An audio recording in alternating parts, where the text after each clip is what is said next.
আগুনের ঘটনার সাক্ষী হয়ে দাঁড়িয়ে আছে পড়ে যাওয়া ওয়াহিদ ম্যানশনের কঙ্কাল। জনবহুল এই ভবনে এখন শুনশান নীরবতা। ঘটনার ভয়াবহতার সে আতঙ্ক এখনো তাড়া করছে স্থানীয়দের। বিস্তারিত জানাচ্ছেন সম্রাট আনোয়ার। চুরিহাট্টা চকবাজার ভয়াবহ এক অগ্নিকাণ্ডের সাক্ষী। সরু চৌরাস্তার মোড়ে ওয়াহিদ ম্যানশন।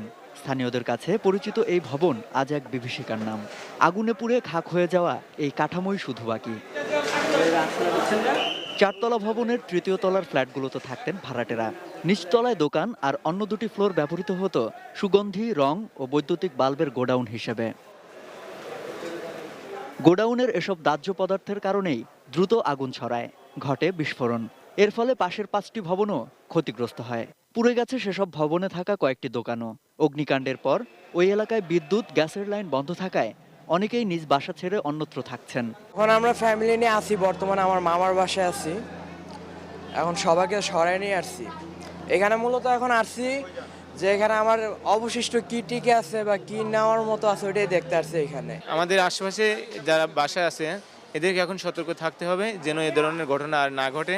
এখন আমরা এটাই বলবো যে এই ধরনের বাসা ভাড়া বা গুডাউন ভাড়া এরকম থেকে আমরা সবাই বিরত থাকবো। আমরা বহুত অভাবে আছি, বহুত অবখান্ত মধ্যে আছি, কষ্ট মধ্যে চলতেছি। অগ্নিকাণ্ডের ঘটনায় পরিচিতদের অনেকেই আজ নেই। আতঙ্ক পিছু ছাড়েনি স্থানীয় বাসিন্দাদের। এখানে যারা যারা আছে সবার মধ্যে আতঙ্ক আছে। এই ধরনের একটা ঘটনা কখনো আমরা আশা করিনি। প্রশাসন যদি ঠিকমতো তদন্ত করতে, তাই কিন্তু আজকে এই ঘটনাটা ঘটে না। কিন্তু তখন আমরা সবাই কিন্তু সতর্ক থাকতাম। যে ভবনে অগ্নিকাণ্ড হয়েছে ওই ভবনগুলা ধসে পড়ার আতঙ্কে আমরা আছি। এদিকে মর্মান্তিক এই ঘটনায় বাদ-জুমা বায়তুল মোকাররম মসজিদে গায়েবানা জানাজা হয়।